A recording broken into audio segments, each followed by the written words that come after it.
매일 성경과 함께하는 오늘의 큐티 시간입니다. 6월 8일 오늘의 말씀은 고린도전서 5장 1절에서 13절입니다.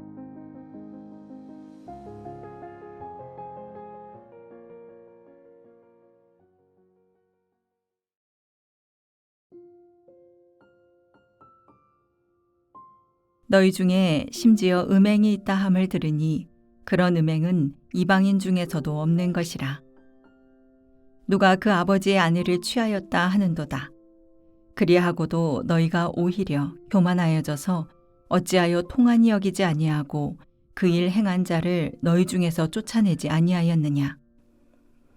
내가 실로 몸으로는 떠나 있으나 영으로는 함께 있어서 거기 있는 것 같이 이런 일 행한 자를 이미 판단하였노라.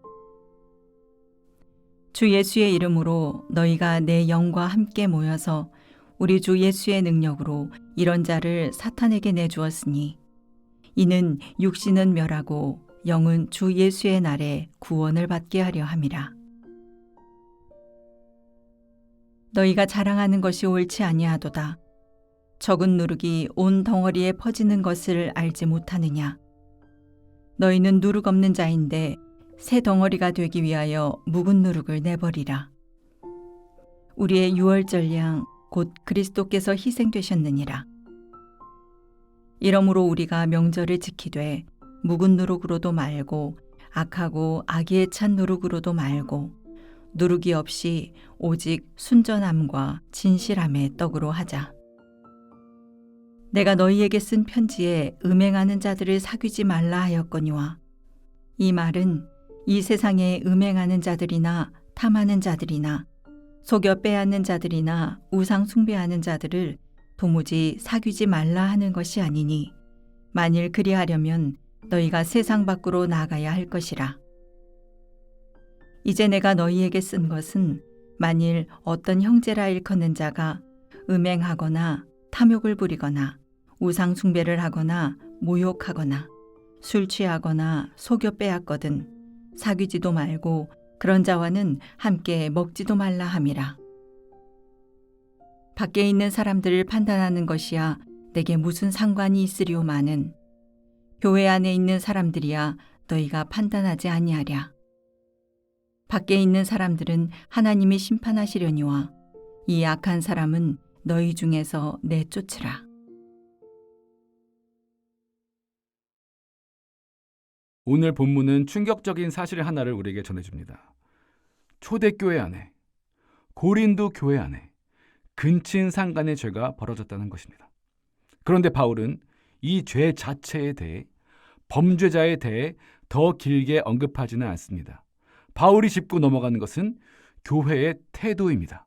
2절, 그리하고도 너희가 오히려 교만하여져서 어찌하여 통한이 여기지 아니하고 그 일 행한 자를 너희 중에서 물리치지 아니하였느냐. 음행을 자행하는 어떤 사람보다 그 죄를 심각하게 여기지 않고 어물쩍 넘어가고 있는 교회의 방만과 오만을 지적하고 있습니다. 이 근친상간의 음행은 비록 계모와 양아들 사이의 관계를 할지라도 로마 사회에서조차 비상식, 비정상으로 여겨지는 죄악입니다.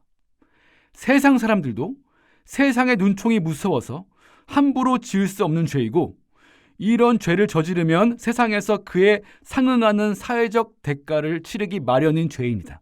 이게 상식입니다. 그런데 교회가 이 상식을 무시하고 있습니다. 교회가 비상식적인 곳이 되어버렸습니다. 우리는 혼동하지 말아야 합니다.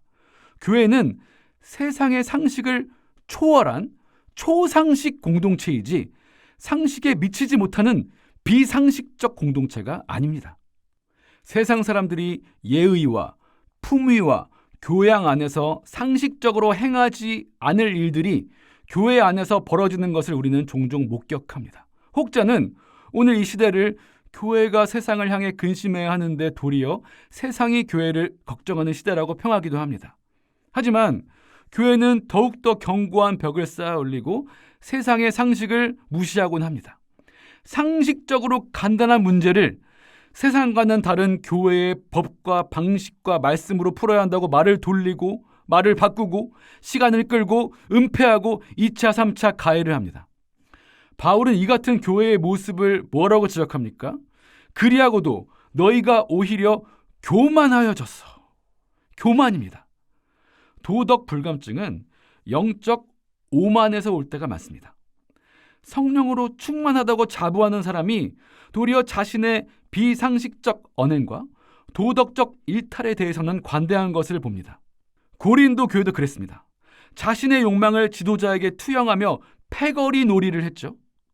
영적 자신감과 자랑에 취해 고상한 척, 신령한 척 하느라 가장 기초적이고 원색적인 이 죄의 문제를 직면하지 않았습니다. 죄를 지은 자가 사회적 지위가 높아서 눈치를 봤을 수도 있었겠고, 자신의 편에 속한 사람이라 끼리끼리 편이 되어 주었을 수도 있었겠습니다.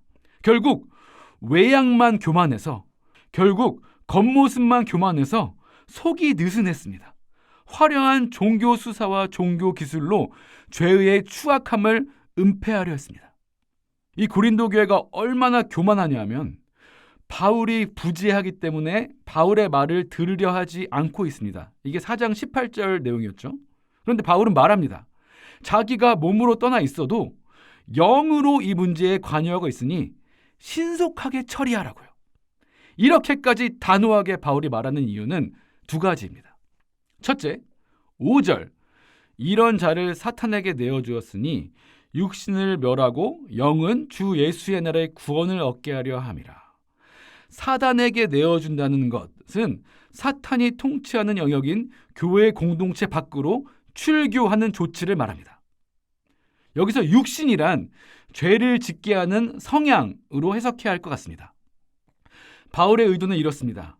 세상의 상식으로 봐도 말이 안 되는 이 죄를 교회 안에서 이런저런 핑계로 쉬쉬하는 오만을 멈추고 단호하게 징계하라. 교회 공동체에서 떠나게 하라. 교회 안에서 교만하게 죄를 합리화하는 것보다 교회 바깥으로 쫓겨나는 충격과 수치가 그에게는 구원의 길이 될 것이다.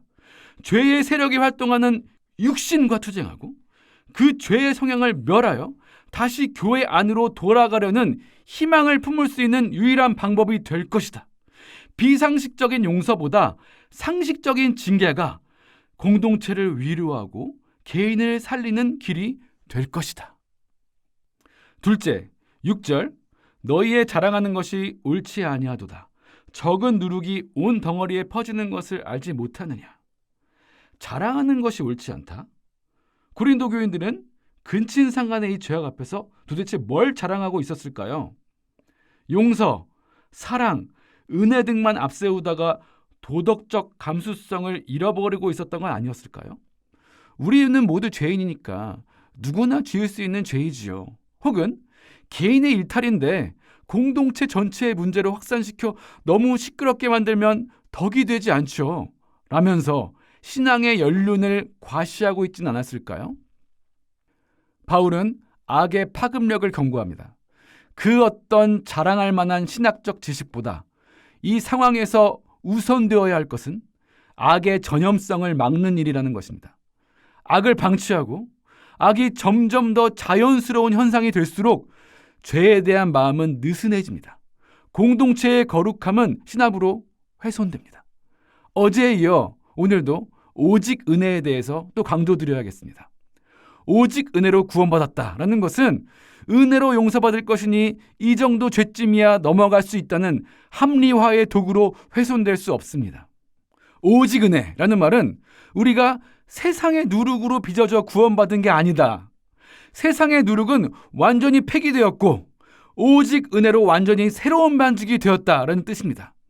그리스도인의 삶은 날마다 새로운 반죽으로 존재하려는 영적 투쟁의 삶이어야 한다는 뜻입니다. 해설을 정리하고 마무리합니다. 초대교회로 돌아가자라는 말을 우리는 하곤 합니다. 근데 정말요? 고린도 교회로 돌아가자고요? 오늘날 교회에 문제가 많다고 하지만 그래도 고린도 교회 정도는 아니었습니다. 그렇다면 우리는 어떤 의미에서 초대교회로 돌아가야 합니까? 우리가 돌아가야 할 초대교회는 몸으로는 떠나 있으나 마음으로는 함께 있어서 우리가 쉬쉬하고 합리화하는 작은 죄들을 끊어내길 애타게 바라는 이 바울 사도의 명령에 화답하는 일입니다. 고린도 교회를 손가락질하고 오늘날 어느 교회를 떠올리는 묵상을 할 게 아니라 내 안에 방치된 적은 누룩의 죄를 돌아보는 우리의 하루가 될 수 있기를 소망합니다. 기도하겠습니다. 신앙의 지식과 연륜이 쌓일수록 도리어 작은 죄악을 합리화하는 우리의 사악함을 용서하여 주시옵소서.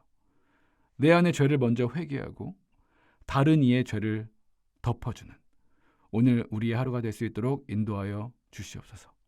예수님의 이름으로 기도합니다. 아멘.